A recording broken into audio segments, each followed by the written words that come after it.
Kaseng Jaintia Women's Wing Shillong kalapan kub burom ya kapat masri kong serbi pasak pat kum juru ya I hybrid mansa najer ibadai inong tokot badang kena tam hakajela hakaba ya kene ke program la pelong Haseng Jaintia Hall Kuala Peti Shillong hakaba Menteri Ketenangan Social Welfare ke Sorkar Jela ba polling do ula long ukong san haswa pan kub burom ya gitegi angot ki balawan ra burom ya kejela ba polling do ulaong pakajela ke badang don tang hapo kichispa prapolais nem kalala ban yo ke jing itu hapo kari India watla kiwei kijai bendu kila kambon snem banyak kejai bendu khasi bat benar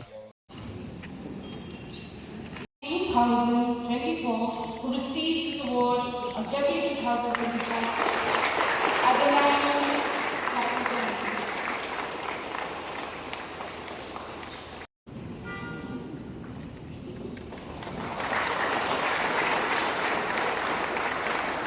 seorang hukum kena kesini sispa prapulais dan mencuah.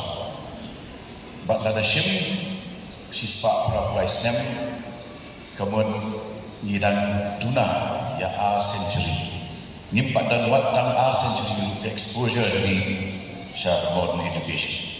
Henry Beck kat no nilai kieu ngirat nilai bed tabiang diong gerwai kesiau kujongi diong di culture kejongi the arts kejongi we are second to none.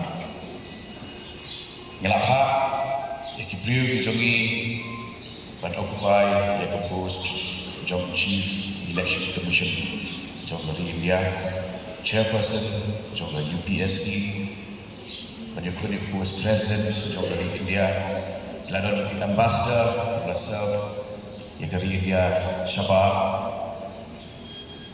kani borok kajatan hakini kisispa prapulai snem but ni abang iklan ni compare lady between we jatin real ni snow nilong kita tuna ni snow kadang kita ke mental block ke bawah ini ba ni nomla banyak cakap Henry abu ikini kum kesembo jing perkhat ba shi benda ngidan hakik Indian subcontinent. Kepala adon bagi pulih yang history keladon yang Indus Valley Civilization 5000 BC.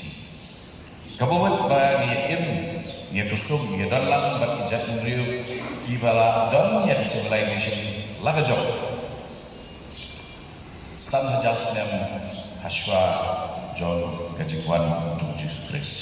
But bangi boleh yang long exposed to modern education dan sispa prapulais dan mental. Shalom syukur dia tahu kata.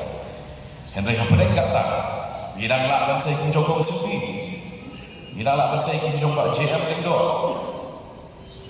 Kapeni, where there is a will, there is a way. Hapadeng keman, kadang kelenti.